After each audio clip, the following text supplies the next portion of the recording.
ప్రస్తుతం నిజామాబాద్ జిల్లా కేంద్రంలోని కలెక్టర్ కార్యాలయంలో ఉన్నాం. ఇప్పుడే రిప్రజెంటేషన్ ఇవ్వడం జరిగింది జిల్లా కలెక్టర్ గారికి.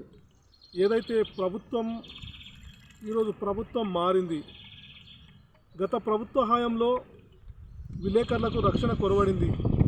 వాస్తవాలు రాసిన విలేకరుల మీద దాడులు, హత్యాయత్నాలు, అక్రమ కేసులు, రౌడీ సీట్లు, జైలు పాలు చేసిన ఘనత ఈరోజు మన ఉమ్మడి జిల్లాల్లో బాన్సువాడ నియోజకవర్గంలో నెలకొంది.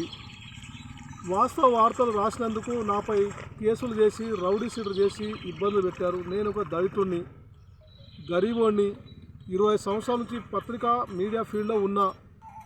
కేవలం వాస్తవాలు రాసినందుకే నా మీద పగబట్టి బడాబాబులు కింది స్థాయి నుంచి పెద్ద స్థాయి వరకు బడాబాబులు నా మీద అక్రమ కేసులు పెట్టి రౌడీ షీట్ చేశారు. 2016 జనవరి 26వ తారీఖున కూడా నా మీద హత్యాయత్నం రుద్రులు అంగడిబజారు చేశారు. అదేవిధంగా మొన్న 2023 జూన్ 4న కూడా నా మీద హత్యాయత్నం చేశారు.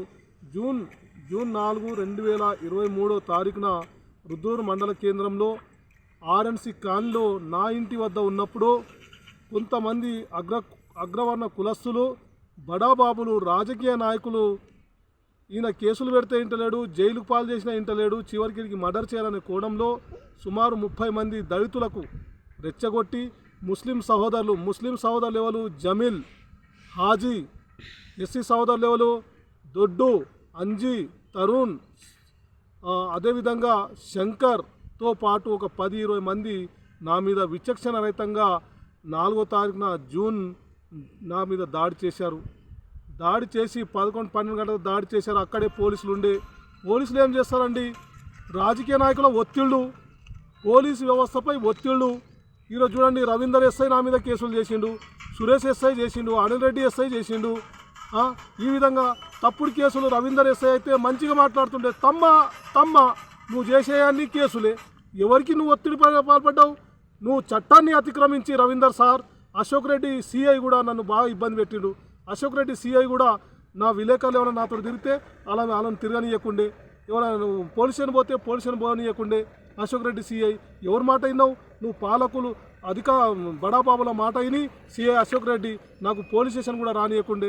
నాతో ఎవరైనా విలేకరు మాట్లాడుతుంటే కూడా రౌడీ షీటర్ అని వాళ్ళ యొక్క డిస్టిక్ ఆఫీస్లకు ఫోన్ చేసి వాడిని రానియకుండా చేయండి అని బెదిరింపులు చేస్తుండే. అశోక్ రెడ్డి సిఐ నన్ను చాలా వేధించిండు. రవీందర్ ఎస్ఐ కూడా మంచిగా మాట్లాడి తమ్మ అనుకుంటా 5-6 కేసులు తప్పుడు కేసులు చేసిండు. సురేష్ ఎస్ఐ అయితే చాలా మోసం చేసిండు. భార్యాభర్తల మధ్య ఎలాంటి ఎంక్వైరీ లేకుండా తప్పుడు కేసు చేసినావు Suresh SI sir, Anil Reddy sir చేసినావు. ఈ విధంగా ఎస్ఐలారా మీరు తప్పుడు కేసులు చేసిరు. అయ్యా మీకు ఏం చేసినా నేను ద్రోహం, నేను ఒక దళితులనే చేసిరు, అంతే కదా, దళితులనే చేసిరు, రౌడీ షీట్ కేసు చేసిరు. ఇది ఎక్కడ న్యాయమా? నేను బోధన్లా ఏదైతే శివాజీ మహారాజ్ గొడవల్లా నేను ఉన్నానా? నేను లేను. అయినా నన్ను 12 రోజులు జైలు వేశారు సారంగపూర్లో. ఎక్కడ ఉందండి ధర్మం?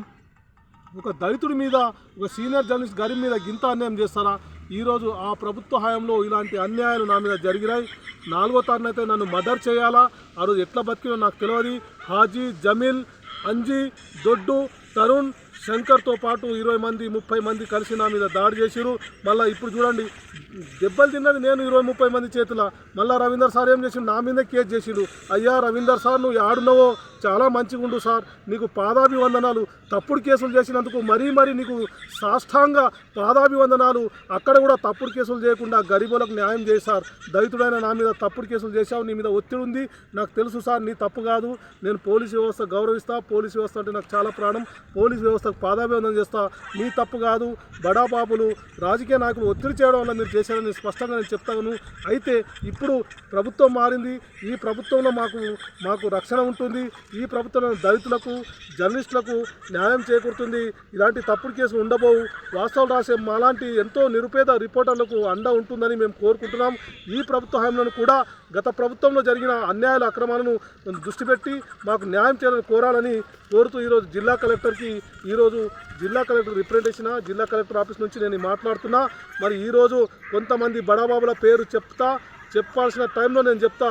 మీరు వాస్తవాలు రాసినందుకు మా దళితులకు రెచ్చగొట్టి ఆశ చూపి వారిని తాగించి డబ్బులిచ్చి నన్ను దాడి చేయించారు. ఖబర్దార్ బిడ్డలారా, అదే దళితులకు మేము చైతన్యం చేస్తాం. వారి ద్వారా మీ మీద తిరుగుబాటు చేసే రోజులు త్వరలో ఉంటాయి బిడ్డ. ఈరోజు దళితుల మధ్య దళితులకు చిచ్చు పెట్టిన మీ బడాబాబుల పేర్లన్నీ తెలుసు, నాకు కాదు ప్రజలకు తెలుసు. నన్నెందుకు కొడతారా?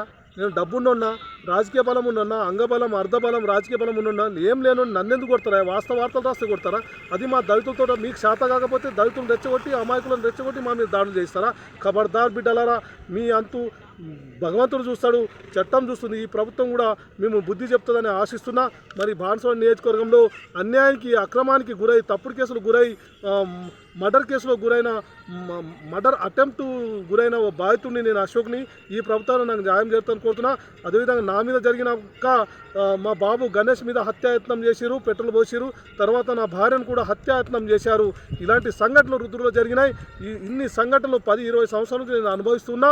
ఈ ప్రభుత్వాన్ని కూడా మాకు న్యాయం చేయాలంటూ ఈ జిల్లా కలెక్టర్ చెప్పిన గతంలో కూడా అనేక రిప్రజెంటేషన్ ఇచ్చిన ఆ రిప్రజెంటేషన్ గంగల పడేసిరు, చెత్తబుట్టలో పడేసిరు. మేము ఇచ్చినా పోయినాం కానీ ఎక్కడ న్యాయం జరగలేదు. కానీ ఈ ప్రభుత్వంలో న్యాయం జరుగుతుందని మేము కోరుతున్నాం.